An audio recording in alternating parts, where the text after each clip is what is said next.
9. See life. In Ecclesiastes 9:9, we have a sentence which begins, quote, "Live joyfully with the wife whom thou lovest." The very literal reading of the Hebrew text is, quote, "See life with the wife whom thou hast loved," end quote. The Hebrew usage of see means to experience and enjoy as well as to see. Thus, what Solomon tells us is very simply this: we can enjoy and experience life more fully in marriage, and a godly wife adds to our ability to see and to understand all things. A godly wife adds to our vision. This is why Proverbs 31:10 following speaks of a virtuous woman as the greatest possible wealth. Here again, the word translated as, quote, virtuous, end quote, has a broader meaning in the Hebrew. It means strength, virtue, valor, and more. And in related forms, it sometimes can mean an army. The virtuous woman is not only chaste, but a tower of strength.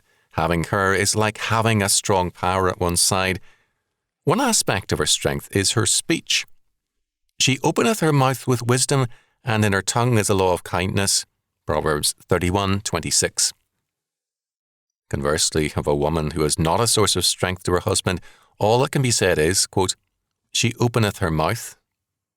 In fact, Scripture tells us that a nagging wife is as useful as a leaking roof. Quote, a continual dropping in a very rainy day and a contentious woman are alike. Proverbs 27:15. What Adam said of Eve is very important. This is now bone of my bones and flesh of my flesh. Genesis 2:23. What he meant was that he found himself and realized his own potential in having her. She was fully a part of him and his calling, so that she was like his bones or skeleton, which are necessary for a man to stand and move.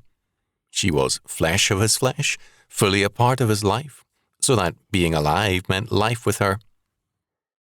Marriage is a very great blessing when it is in terms of God's law. It increases our vision and our strength and our ability to function under God. It enables us to see life.